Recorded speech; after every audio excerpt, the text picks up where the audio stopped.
10 अरब का जहाज खरीदने वाली सीएम का एक वजीर मेरे पढ़े लिखे बेटे की उसके जूनियर्स के सामने बेइज्जती करता है कि सिक्योरिटी को भी साथ में ला करके मेरी एक बेटी के चेहरे पे तेजाब तक डाल दिया गया। और ये सारा कुछ कराने वाले कौन थे?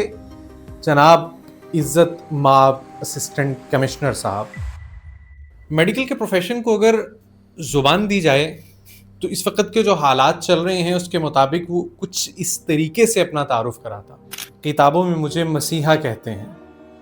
मेरा काम दुखों, बीमारियों और तकलीफ़ों का मदावा करना है। मेरा शोबा किताबों की हद तक बहुत मुक़द्दस है, लेकिन किताबों की हद तक। जब मेरी पैदाइश हुई तो मेरे दादा ने बड़े फ़ख्र से मुझे सीने से लगाया और उसी वक्त फ़ैसला किया कि मेरी बेटी डॉक्टर बनेगी। मेरी हम उम्र लड़कियां गुड़िया से खेलती रहीं और अपने बचपन को बचपन की सारी ख्वाहिशों के साथ लेकर के चलीं, लेकिन उस वक़्त भी मैं किताबों में सारी रात जाग करके मैंने उस वक्त को गुजारा और फिर बिलाखिर बड़े लंबे अरसे की मुशक्क़त के बाद ये स्टेथोस्कोप पहनना मुझे नसीब हुई। और फिर जब मेरे नाम के साथ डॉक्टर लिख दिया गया तो फिर लोगों के दुखों का मदावा करने के लिए मैं अस्पताल पहुंची। तो फिर मुझे वहां जाकर के पता चला कि यहाँ पर दुखों का मदावा तो अपना पेट काट करके किया जाता है, क्योंकि पहले तो तनख्वाहें ही नहीं मिलती। बहुत सारे प्राइवेट इंस्टीट्यूट्स ऐसे हैं जहाँ पे जो ट्रेनिंग करने वाले हैं वो बगैर तनख्वाहों के बेचारे वहाँ पे 4-4 साल जलील हो रहे हैं। और फिर उसके बाद अगर कोई मिलती है तनख्वाह तो वो इतनी कम है कि जिस सर्कल में आप जी रहे हैं वहाँ पे आपकी लाइफ सर्वाइवल भी बड़ी मुश्किल से होती।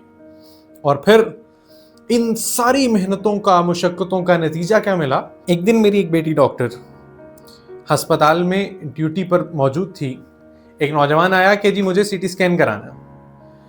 उसके असातिज़ा की तरफ से जो उसको इल्म दिया गया था उसकी रोशनी में उसने ये फैसला किया कि आपको सीटी स्कैन की ज़रूरत नहीं है। और उसकी इस बात पर उसकी वीडियो बनाई गई, उसको गालियाँ दी गई, उसकी इज्जत अफजाई इस तरीके से की गई। और ये सारा कुछ कराने वाले कौन थे? जनाब इज्जत माब असिस्टेंट कमिश्नर साहब, जिनकी ख्वाहिश थी खुद डॉक्टर बनने की, लेकिन जब ना बन सके तो किसी दूसरी लाइन को ज्वाइन करके अब यहाँ गुस्सा निकालते हुए नजर आए। और फिर रात के 2 बजे मेरा एक बेटा इमरजेंसी में बैठ के ड्यूटी कर रहा है। अब सारी रात टेस्ट सारे नहीं हो सकते।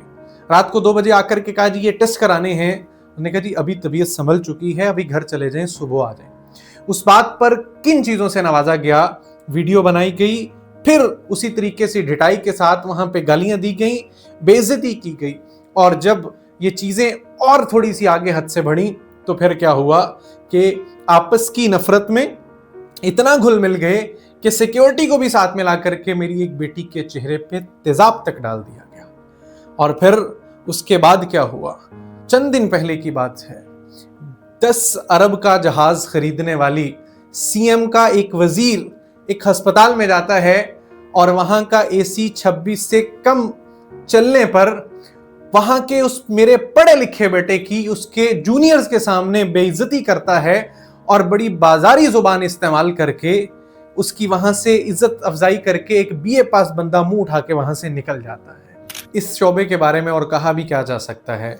मदद चाहती है ये हव्वा की बेटी, ये शूदा की हमजिन्स ये राधा की बेटी, पैगंबर की उम्मत जुलेखा की बेटी, ये गूंजते हुए कह कहे रास्तों पर, ये चारों तरफ भीड़ सी खिड़कियों पर, ये आवाज़ें खींचते हुए आंचलों पर, ये बेबाक नजरें, ये गुस्ताख फिक्रें, बुलाओ खुदाया ने दीन को बुलाओ, ये कूचे पे मंजर, ये गलियां दिखाओ, सनाखाने तकदीस मशरिक को लाओ, ये जलती हुई जन कोई तो बचाओ, ये जलती हुई जन कोई तो बचाओ। खुदा के लिए इस शोबे में काम करने वाले उन लोगों की कदर कर लीजिए जो अपनी फैमिलीज को कई दिनों तक आपकी खिदमत की वजह से नहीं मिल पाते। हम उनको गालियां देते हैं उस वक्त जब हमारा कोई प्यारा लाइन में बीमार खड़ा होता है, लेकिन आपको नहीं पता कि वो डॉक्टर जो 10 मरीज चेक कर सकता है वो आपकी खिदमत के लिए सरकारी अस्पताल की ओपीडी में बैठ के 100 मरीजों को चेक कर रहा है। खुदा के लिए इस प्रोफेशन की फिक्र कीजिए, इसके लोगों की कदर कीजिए।